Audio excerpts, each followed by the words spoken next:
Before we get into today's episode, I want to take a moment to give a huge shout out to all the moms out there because yesterday was Mother's Day and I am in awe of mothers. You guys are the real life superheroes, so sending you all so much love. Mwah.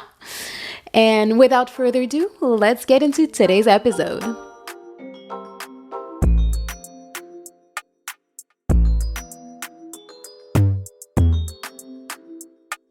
Welcome to the second episode of Chozen the Podcast, a podcast that's dedicated to choosing ourselves once and for all and what that means and how to get there and everything in between. I'm Made, I'm your host, and I'm so happy to be here today. And I also have a confession to make.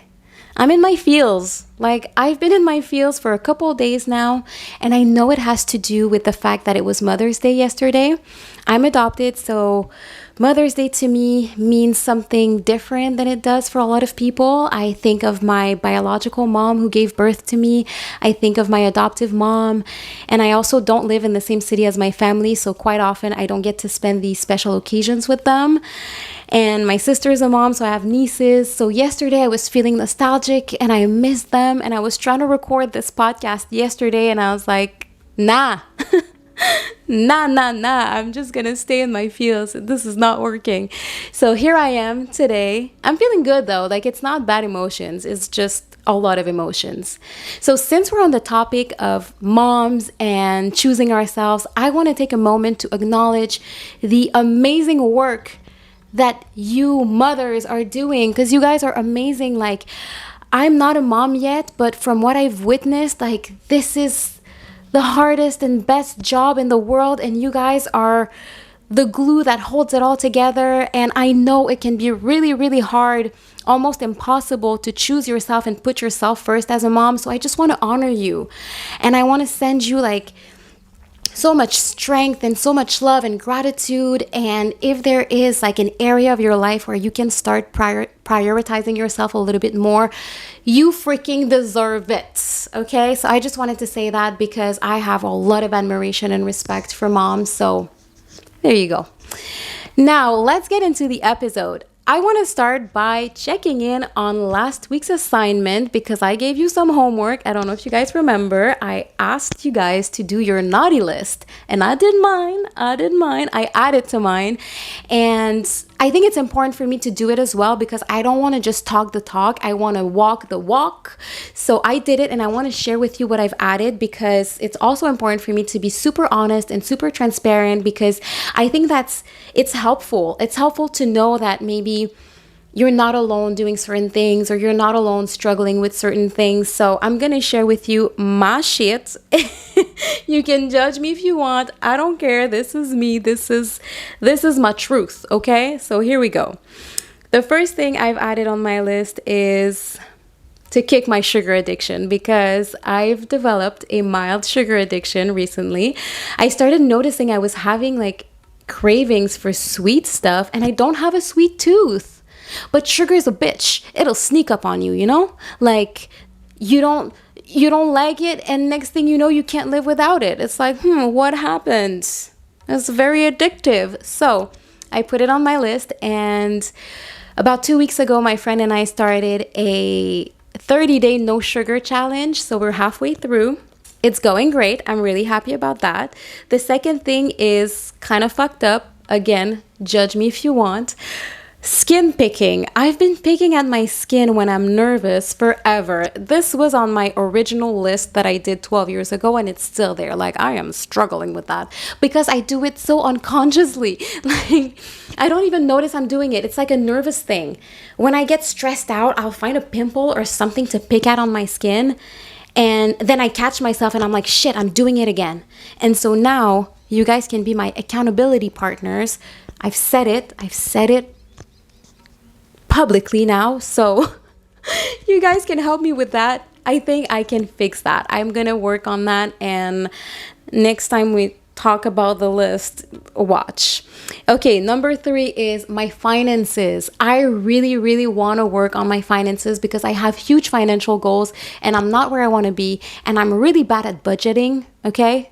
That's another truth of mine. I am horrible at budgeting, and I don't need to be buying $8 matcha lattes, bro. Like, they're not aligned with the goals I have, so they need to go. So that's on my list. Then I have healing my anxious avoidant attachment style.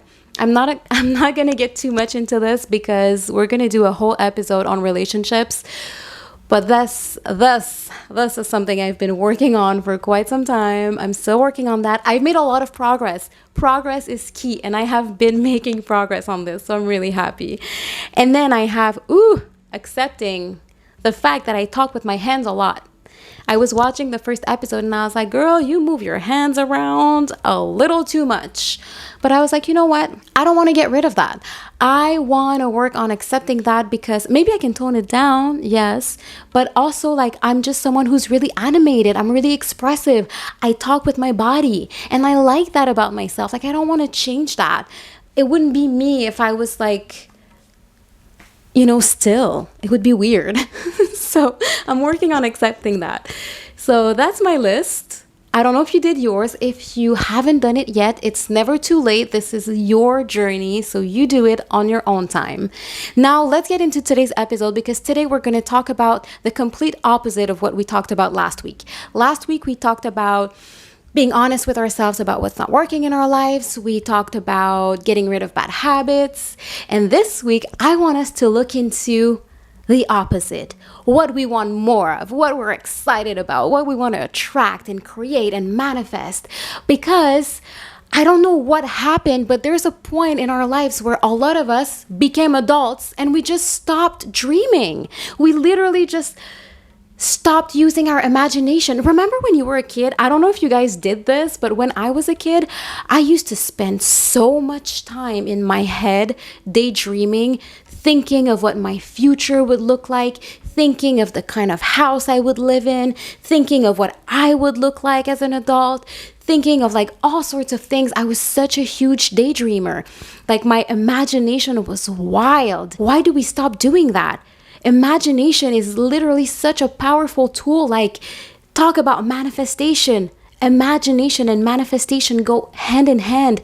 You got to be able to visualize and imagine what you want. You have to be able to not only visualize it and imagine it, but also feel it. Like, you have to get excited. Bring that little kid back, that little excited kid that was like, man, like, one day I'm going to do this and one day I'm going to have that. Like, who said that dreaming is for kids? Dreaming belongs to human beings. We all have that. It doesn't matter. There's no age for dreaming. So I really want us to check in with ourselves. Like, when's the last time? Ask yourself this question right now.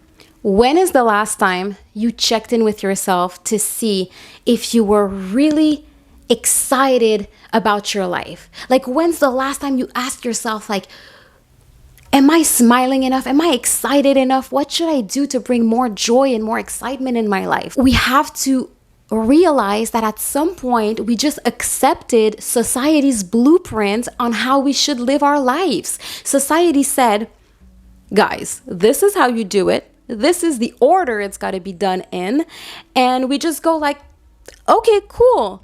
Or we look outside, like, say, social media, right, to see what other people are doing and what seems to make them happy. And we go, oh, if this makes George happy, it'll probably make me happy. So I'm gonna do that. And not that you can't look at other people for inspiration. That's great. But you also have to check in with yourself and ask if it's aligned with you. This is a huge part of what it means to choose yourself. And remember, when I say choose yourself, I always say choose yourself as in your highest self, like the version you're trying to become, to choose that. So it's important to check in with, is what I'm seeing around me, is what other people are doing around me, or what society said I should be doing aligned with the highest version I'm trying to become? And it's okay if it's no. We have such a beautiful opportunity nowadays to be able to create our life in a way that people before didn't have that luxury. We have the opportunity to work remotely. We have the opportunity to create all sorts of unique and different career paths. Like, it doesn't have to look like the standard model from before. Like, we can be so creative with it. Why not do that? We have to design our normal. And to explain further what I mean by that, I want to share with you guys a story. This is something that happened like 10 years ago. It's something my mom said to me, and it truly changed my outlook on life. And it goes something like this. Back then, I was searching for a place to call home. I was at a place in my life where I was searching myself, and I didn't know that home was something that I cultivated inside of me. So I was looking for it on the outside.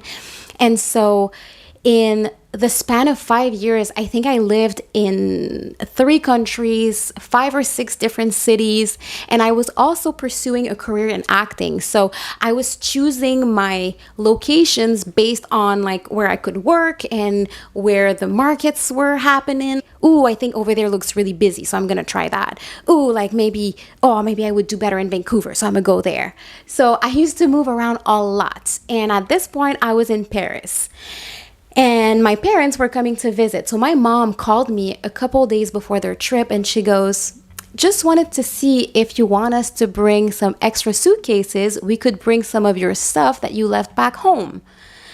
And I was like, no, I'm good. And my mom was like, she knows me very well, right? So she goes, where are you going? And I was like, Mom, I think I'm going to go to New York. But here's the thing. I really think like I'm being called to New York. Like I'm seeing a lot of signs, and I really think I would do really well there and blah, blah, blah. And then I said, Mom, if this doesn't work out, I promise I'll get a normal job and I'll live a normal life. And to this, my mom said to me, what if this is your normal? What if this is your normal? And I was like, holy shit, what if it is? Like, what if it is? I thought what I was doing was not normal. But who defines normal? Normal for who? Like, who makes that call? What is normal for me is not going to be normal for you. What is normal for you is not going to be normal for me. Like, it's our lives. It is your freaking life. You get to decide what normal looks like to you. Do you prefer creating your own version of normal and being happy with that? Or do you prefer being miserable in someone else's version of normal? Like, come on. The choice is not hard, but sometimes it requires thinking outside the box. It requires checking in with yourself. It requires asking yourself the right questions. It requires making scary moves and scary changes. And it requires like doing things that we're not used to doing. But that's a good thing. So for this week's assignment, what I want us to do is I want us to create our life's design. And I want you to get excited. I want you to do it like bring back that little kid in you that used to be so excited about daydreaming. Like turn on your imagination to the freaking max and get freaking wild with it. Like just think of your best and like most beautiful design for your life. And to help you with that, I have a list of questions you guys can ask yourselves that I think would be really, really helpful. I'm going to read these questions and I'm also going to write them down for you guys to have a visual, but I want you guys to answer them always from your highest self's perspective. This is really important, okay? Because we're trying to align with the best version of us, right? So the question number 1 is, what kind of life does your highest self want to live? If you think big picture, what does it look like? Does it look like a busy socialite kind of life? Does it look like a quiet, like in nature kind of life? Does it look like a huge family kind of life? Think about that and ask yourself, is the current life you're living aligned with that? Okay, number 2. What kind of a person is he or she? And that's because I think we have also a tendency to be on autopilot when it comes to our personalities. A lot of us have labels on ourselves that come from when we were younger and our friend group, like, oh, she's the party one, he's the loud one, she's the flirty one, he's the nerdy one. Like we have these kinds of labels on us and we accept them. And I think at some point in our lives, because we change and we grow and we evolve, it's good to look at that and go, do I still identify with that? Is that person still me? Is my highest self aligned with that label? Because like, for example, for me, I used to think of myself as an extrovert. I used to think of myself that loved being out and about and like super outgoing and all of that. And that's partly true. But last time I checked, I was like, girl, you an introvert. You like small groups of people. You like one-on-one conversations. You like deep conversations. I don't really like being out and about. Like, I really need to recharge and to reset myself every time I go out to a place where it's really busy and all of that. So I was like, I think I identify more as being an introvert. But if I hadn't checked, I may have continued living my life forcing myself to be more extroverted than I want to be. So it's really good to check in. So that's number 2. Number 3, what kind of hobbies does your highest self have? Because this is another thing. When we become adults, we let go of our hobbies, of the things that used to excite us, the things that used to make us happy, the things we looked forward to doing that were just fun, that were just literally for the sake of pleasure, and that's it. Yes, I understand we have responsibilities and we have lives and we're busy and all of that, but it's important to make space for something that just excites you, to have a moment in your life that you're like, this doesn't have to have another purpose other than make me freaking happy and make me smile.